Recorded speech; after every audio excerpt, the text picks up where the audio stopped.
Generating traffic and sales can be a challenge for online merchants. But selling on the Walmart Marketplace puts your products in front of millions of customers who shop on Walmart.com. And right now, sellers who join Walmart Marketplace can save up to 50% on referral and fulfillment fees for the first 90 days. So get started today. Head over to marketplace.walmart.com/savings. That's marketplace.walmart.com/savings.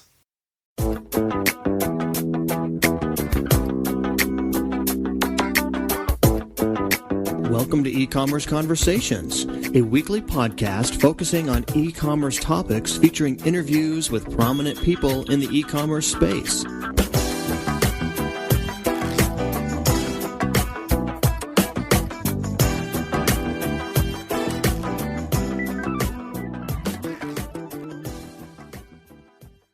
Welcome to E-Commerce Conversations by Practical E-Commerce.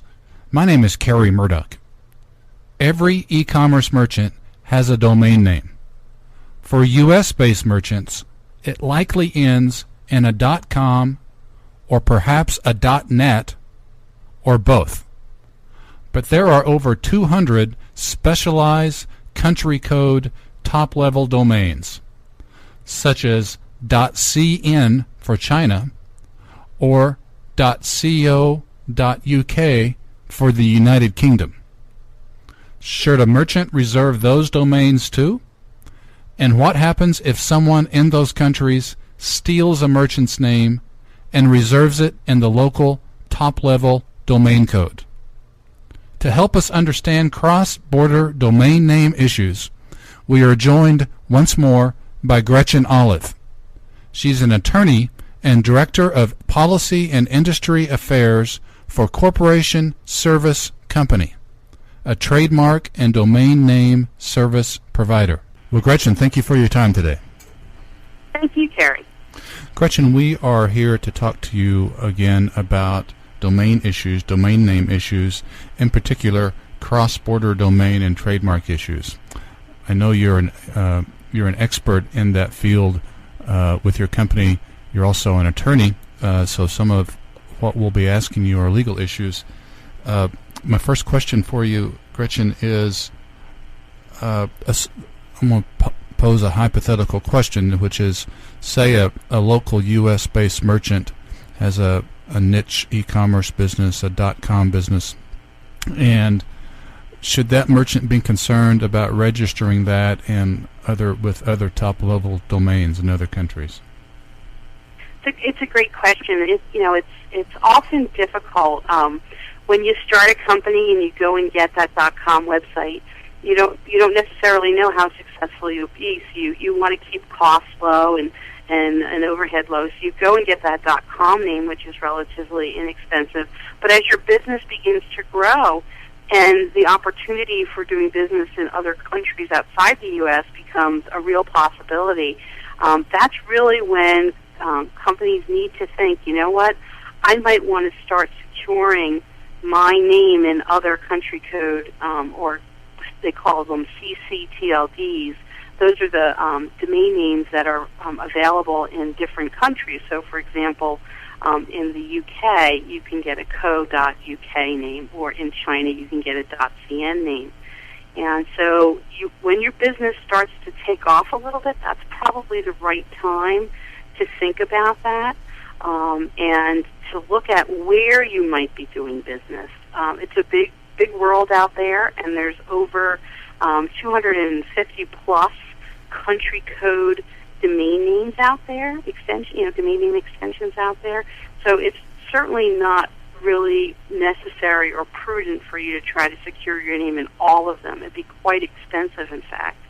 But you really might want to look to those markets that you think you will be selling into in the next 1 to 3 years.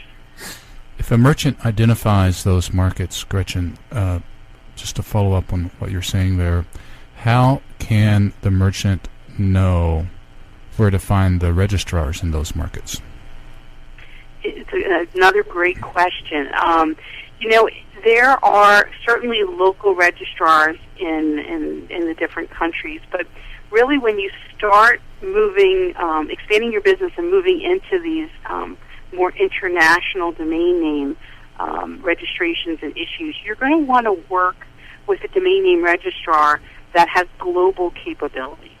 CSC, in fact, is one of those registrars where we can register names for companies around the world. There are other ones that can do that also that are based right here in the United States. So they're probably going to want to work with somebody here in the U.S. if they're based in the U.S. so that the time zone and the language is easy to take care of.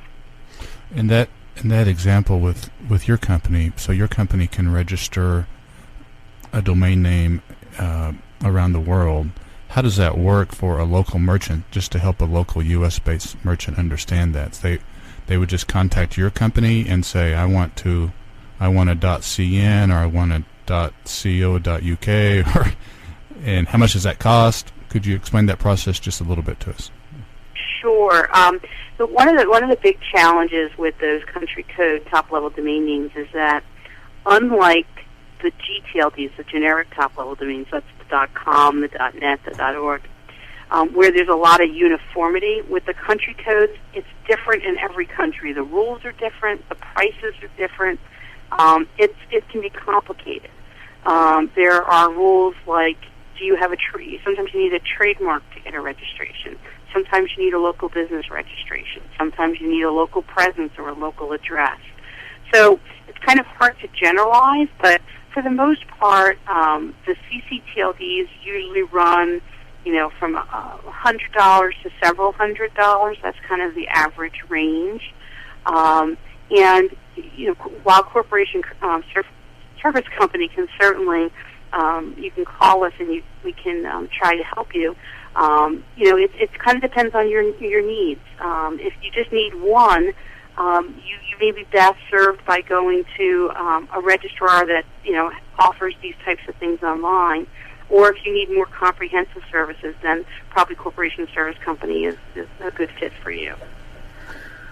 Let's assume for a sec, Gretchen, that a merchant, just to follow up on my hypothetical example at the top of the podcast, a merchant has a successful business going here in the U.S., and a person or a company in another country sort of figures that out and registers the merchant's domain with the local country top-level domain, if that makes sense. So essentially someone steals the merchant's name under the local top-level domain. What can a merchant do at that point? Yeah, that's now we're starting to move into the world of cyber squatting, and this is a big issue we hear often about in the news. Big and small companies deal with this issue, and there are different remedies that can be sought. Some of it may depend on whether or not the name that you're using is trademarked.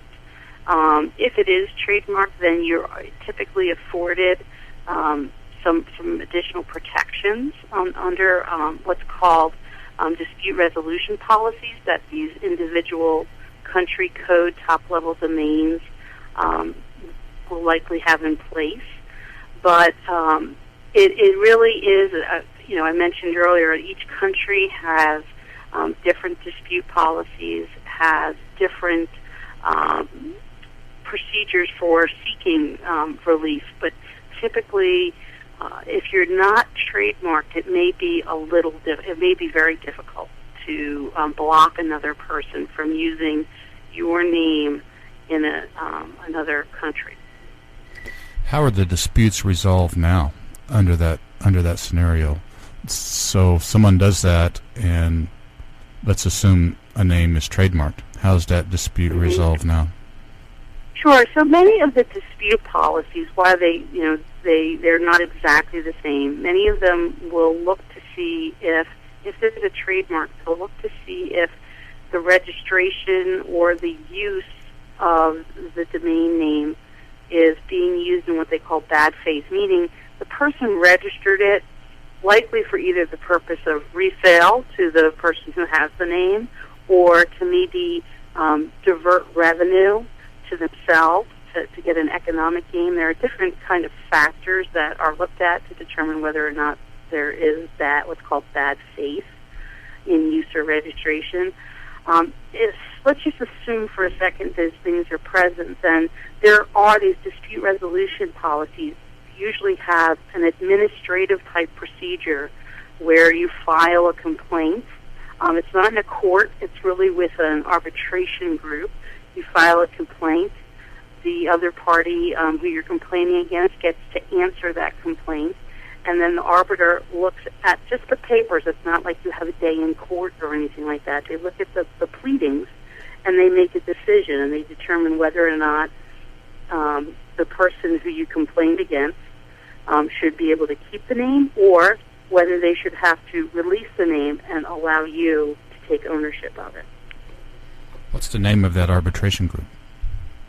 Well, they're different in every country. Unfortunately, as I mentioned, each country has their own dispute policy. Sometimes it's the registry itself. Sometimes they designate groups like the World Intellectual Property Organization, or WIPO, or the National Arbitration Forum, or there's other groups, the Czech Arbitration Court. There's a handful of well-known arbitration groups that have a lot of experience and a history of handling domain disputes. Do you find that registrars in different countries, do you find that they are in fact sensitive to those issues, or are they apathetic to those issues? So it kind of depends. Yeah, it kind of depends. There are different, I guess the best way to say it is there are different types or flavors of registrars out there.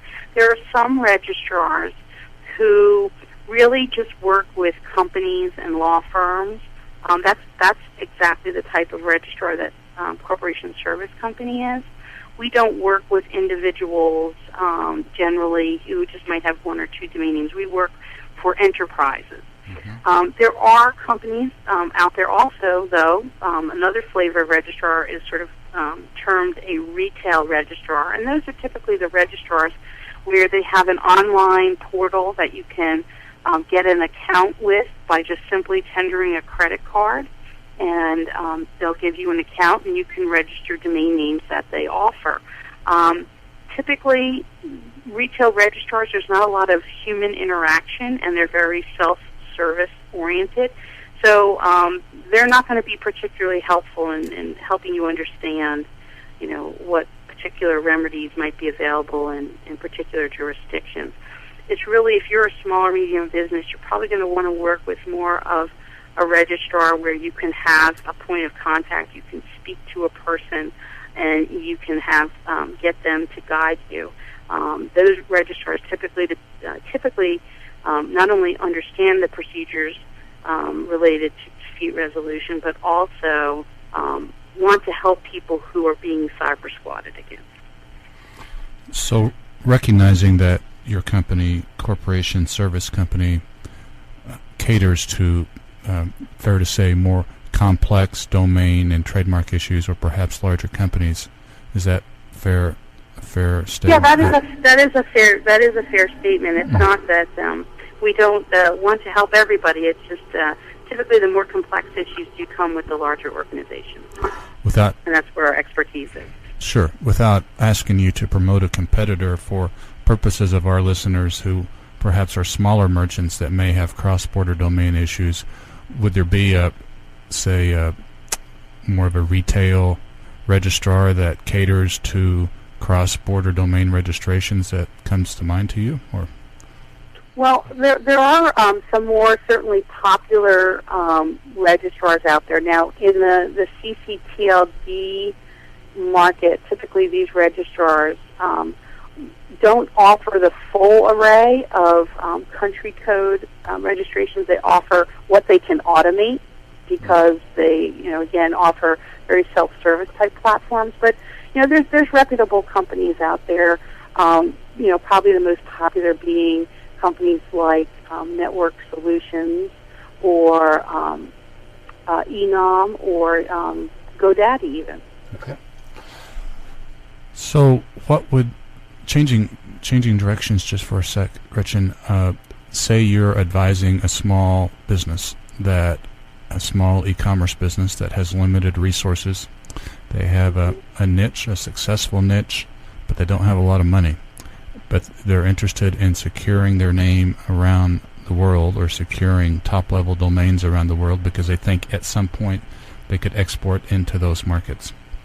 What would be a strategy for them? How would you advise them, recognizing they're small businesses, perhaps family-owned businesses without a lot of money? Sure. So I would think that the first thing they'd want to do is to kind of think a little bit into the future and say, okay, where might I be successful in selling, or where may I want to sell in the next 1, 3, 5 years? And really maybe just focus on that 1 to 3 year window at first. Identify those countries, and then work with a registrar to understand what the rules are in each of those countries. You may find out that you may not be able to qualify for a domain name registration in a particular country because you don't have a local presence, or you don't have a trademark or business registration in that country. So that may take a few off the top right away. The good news is, though, in those countries where there are those types of requirements, then there is less likelihood of cyber squatting, because someone else would have to be able to come forward with that local presence or that trademark or that business registration to be able to meet the qualifications for the domain name that you might be seeking. So that sometimes it gives people a little comfort. But once you can determine where you might do business and where you may qualify, then you should take that list and prioritize it, and then match that to your budget. It's kind of a balance between, risk, opportunity, and budget.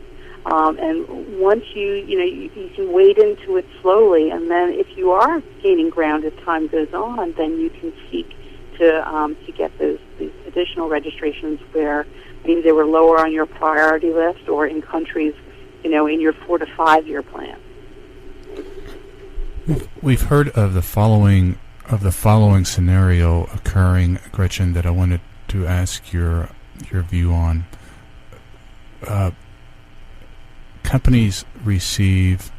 Merchants receive unsolicited emails from around the globe, and it says, pay us X amount of money in this country, and we will register your domain in this country. Or someone is trying to register your domain under our local top-level code. Pay us, this money, and you can reserve it. When that occurs, how can a merchant vet the company who's representing themselves to be a registrar? It's a difficult situation. I know that for as long as I've been in this business, over 12 years now, these letters have been around. These letters, these emails, these phone calls where people are purporting to either have, like you said, a customer at the door that wants these names, or saying that get them now because they're going to go. For the most part, those letters are scams, and you should be very reticent to responding to them. Typically, they'll ask you for banking information, or they'll ask you for a credit card.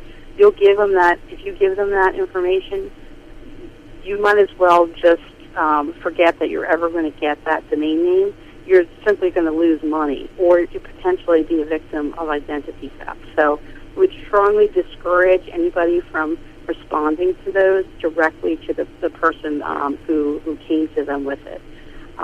However, if you get one of those letters and there's a name on there that you say, gee, I really wish I did have that name, I have a purpose for it, then you would likely, typically the reason those letters come about is people have done what's called mine the who is. The who is for each domain name extension. There's a who is record. It's a public available record that sort of says what names are registered and what names are not. And then there's varying degrees of information about who is the owner of each domain that is registered. There are different rules in different countries. And what a lot of these kind of scammers do is they look through the who is, they find a name that's popular, they look to see if it's available in a country, And if it is, then they contact you saying that someone else wants it. So the lesson there is, if you want it, don't contact that person back. Contact someone you trust, a registrar you may be working with already, to then go and register that name for you. Do not send your information to that person who sent you the letter.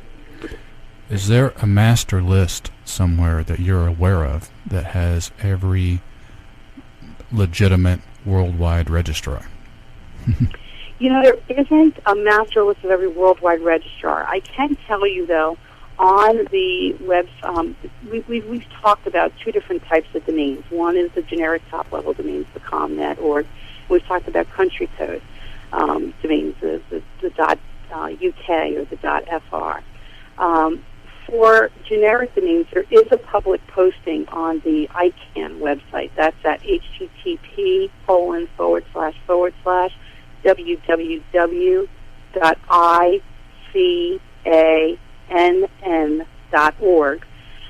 There is you can look for a list of ICANN accredited registrars on that website.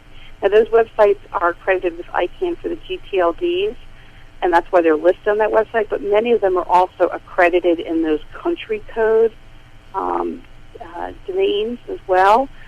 So that might be a really good place to start. If you are interested in an individual country, you can typically go to the website of each individual registry. That is not a big consolidated database, unfortunately, which could then list accredited registrars in that country. But I think you'll be much better served. Your listeners will be much better served by probably starting at the ICANN website and working through the list of ICANN accredited registrars. They would likely be able to find someone who would help them in country codes there. Okay. Anything else? I think that's it. Yeah, that's very interesting. We, for purposes of our listeners, we've been visiting with Gretchen Olive. Gretchen is the Director of Policy and Industry Affairs. She's a trained attorney. Her company is Corporation Service Company. Corporation Service Company provides trademark and domain services for larger companies. That website is cscglobal.com. cscglobal.com. And Gretchen Olive, as always, we thank you for your time today. Thank you, Kerry. Thank you.